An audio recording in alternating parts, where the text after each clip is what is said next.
Bodhisattva Dharmakara made the relevant vows that established the true pure land of peace and bliss, the vows of immeasurable light and life, when he became Amida Buddha 10 kalpas ago, through the fulfillment of all his compassionate vows.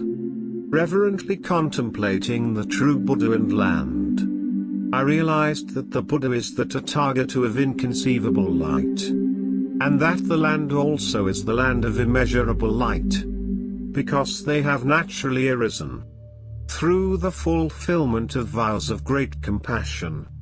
They are called true fulfilled Buddha and land. Thus, Master Shinran clearly tells us that Amida Buddha is a true and real Buddha and that the Pure Land is a true and real Buddha land. From the natural perspective of all unenlightened human beings like ourselves, these are the historical facts related to us by Shakyamuni Buddha, who appeared in India about 2600 years ago.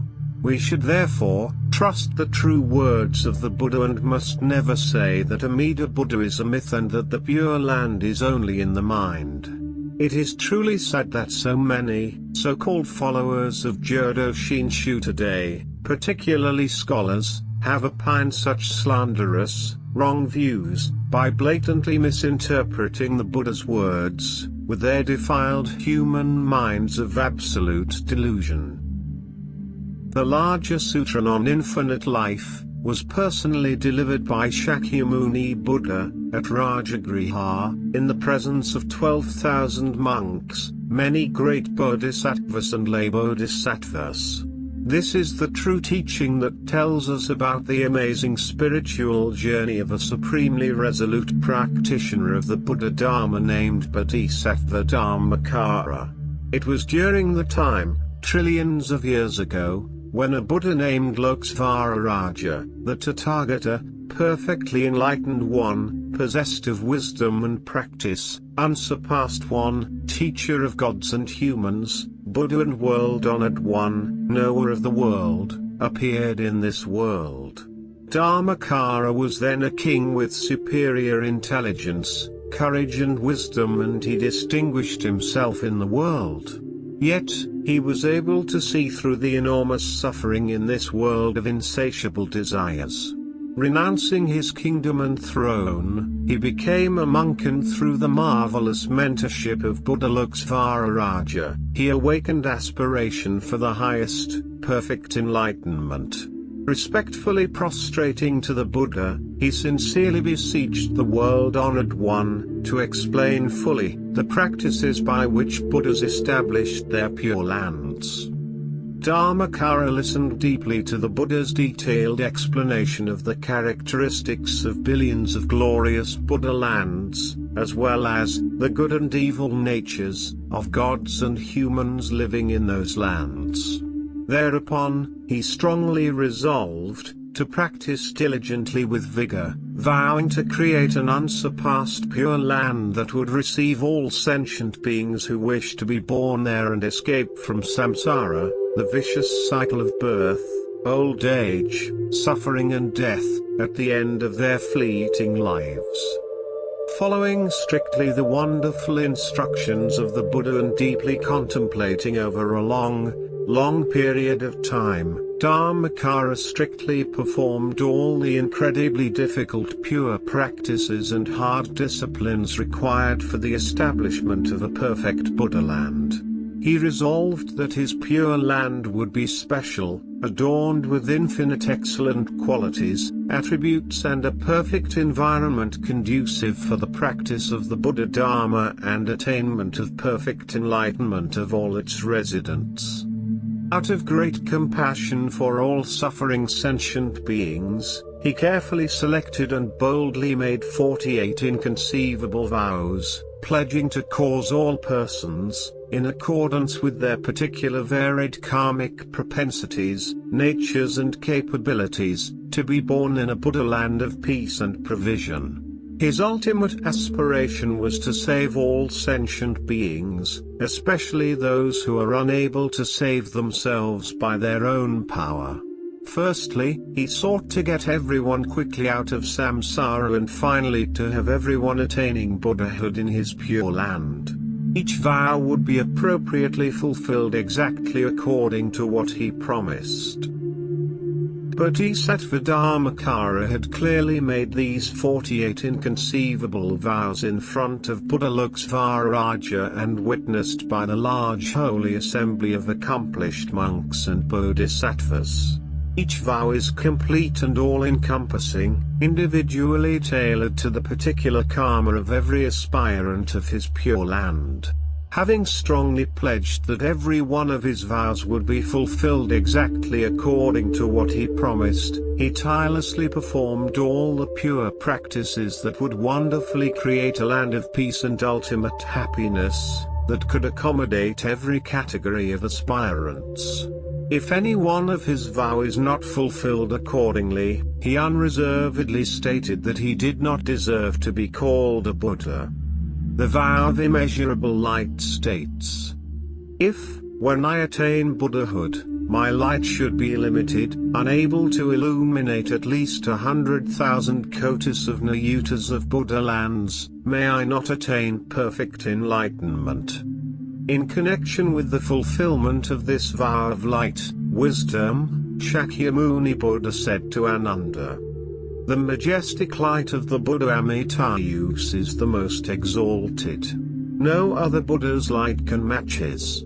The light of some Buddhas illuminates 100 Buddha lands, and that of others, 1,000 Buddha lands. Briefly, that of Amitabha illuminates the eastern Buddha lands, as numerous as the sands of the river Ganges. In the same way, it illuminates the Buddha lands in the south, west and north, in each of the 4 intermediate quarters, above and below.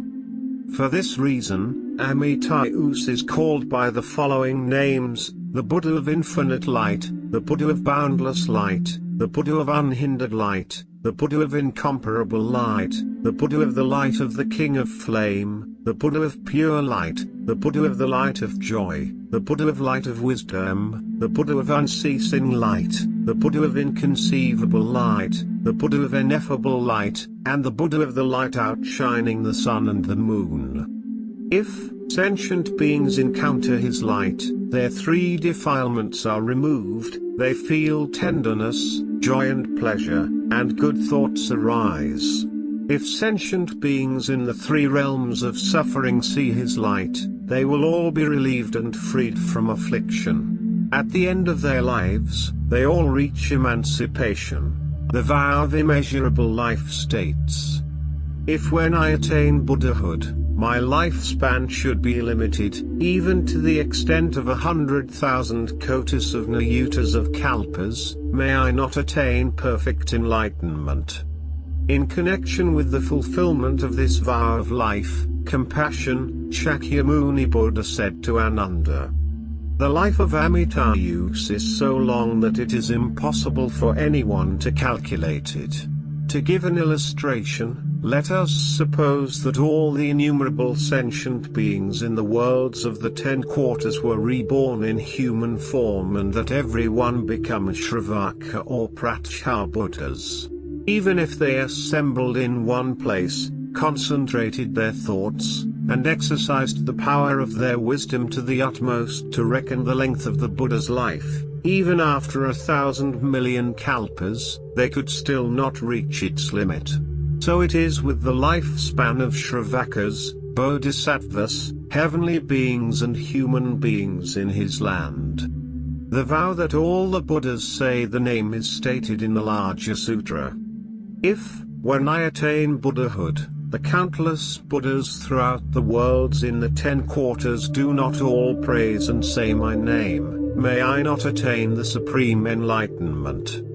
In connection with the fulfillment of this vow, Shakyamuni Buddha said to Ananda, "All Buddhas, Tathagatas, in the 10 quarters, as numerous as the sands of the Ganges, together praise the inconceivable, supernal virtue of Amitabha."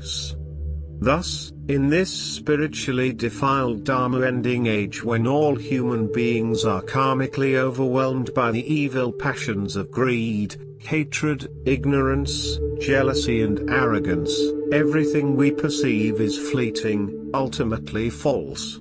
Only saying the Buddha's name, Nembutsu, remembering the Buddha, which is fully supported by all the other countless Buddhas in the infinite worlds, is true and real.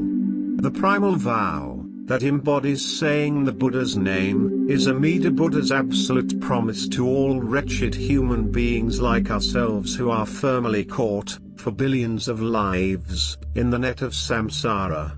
Those who come to realize and truthfully admit their utter inability to free themselves by struggling in vain with their own self-power efforts and practices, are assured of salvation, the moment when they single-heartedly entrust themselves, taking refuge in Amida Buddha and the power of the primal vow.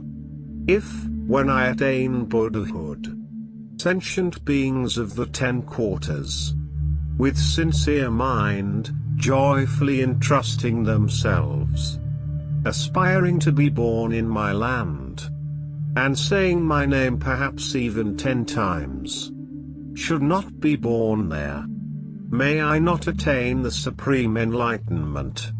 Excluded are those who commit the 5 grave offenses, and those who slander the right Dharma.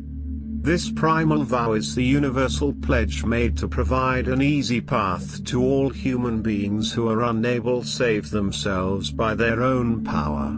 This vow is especially in accord with the extremely poor spiritual capacities of deluded beings submerged in the extremely unfavorable environments during the semblance and Dharma-ending ages.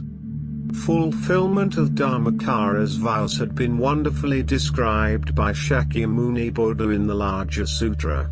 The Bodhisattva had attained perfect enlightenment 10 kalpas ago and became Amida Buddha with his Pure Land exquisitely established. This Western Buddha land of peace and bliss is located 100,000 kotis of lands away from here, and it is here that Amida Buddha resides. Amida Buddha is a true and real Buddha, and the Pure Land is a true and real Buddha land. We should wholeheartedly entrust ourselves to this knowledge as it comes directly from Shakyamuni Buddha, a trustworthy and indisputable source. Both Buddha and land had naturally arisen through the fulfillment of the original vows of great compassion. Thus, incorporating the Sanskrit names for Amitabha, infinite light, and Amitayus, infinite life, he is called Amida Buddha. The glorious adornments and splendid attributes of Amida Buddha's Pure Land have been established by the marvelous fruition of Amida Buddha's vow power, to receive and accommodate the diverged groups of followers who sincerely wish to be born there. This special place is a true and real land of peace and provision, that provides all its residents a perfect and conducive environment for the practice of Buddha Dharma, under the compassionate guidance of Amida Buddha.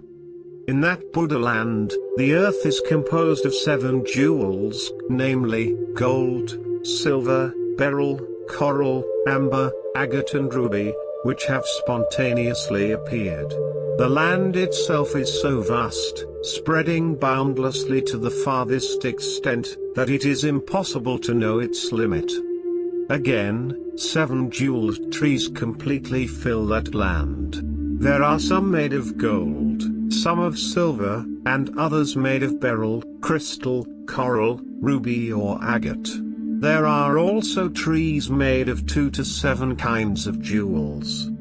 Again, the halls, monasteries, palaces and pavilions are spontaneous apparitions, all adorned with the 7 jewels and hung with curtains of various other jewels, such as pearls and moonbright mani gem. In short, the Pure Land is created with perfect attributes, such as a pure environment, exquisite accommodations and excellent provisions for all its residents. It is indeed an ideal and conducive place for every follower to practice the Buddha Dharma, without any disturbing distractions. Listening deeply to the true teaching taught in the larger sutra will certainly dispel the hindrance of doubt in our minds. We will not make the serious error of slandering the true Dharma by saying that Amida Buddha is a myth and that the Pure Land is just in the mind. These appalling wrong views are often propagated by smart modern-day scholars who talk like enlightened Buddhas and many teachers of Jodo Shinshu who try to mix the true Pure Land teachings with other Buddhist traditions like Zen. These egoistically deluded persons simply deny themselves together with their gullible listeners the only viable escape route out of samsara. How sad and painful this is. Let us take heed of the benevolent advice of Master Shinran, who repeatedly urged us throughout his expositions to accept, single-heartedly, the entrusting faith, Shin, in Amida's primal vow, which unfailingly delivers all mundane foolish persons, like us, Bombu, to a real Pure Land. As we have now accepted Amida Buddha's compassionate offer of the easy escape route out of this painful world of delusion, we are truly settled in mind and heart, while still living out this present life. Our birth in Amida Buddha's Pure Land of peace and bliss at the end of this mortal life is therefore absolutely assured. Single-heartedly entrusting our karmic destiny entirely to Amida Buddha and the primal vow, we would say the Buddha's name, Namo Amida Butsu, knowing without any doubt that we are taking refuge in a true and real Buddha and his true and real fulfilled land. We are profoundly grateful to Amida Buddha for having saved even wretched spiritual idiots like ourselves.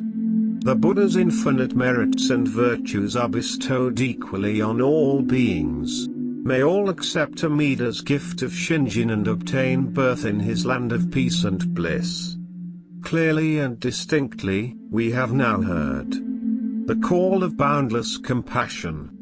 Namo Amida Butsu, Namo Amida Butsu, Namo Amida Butsu.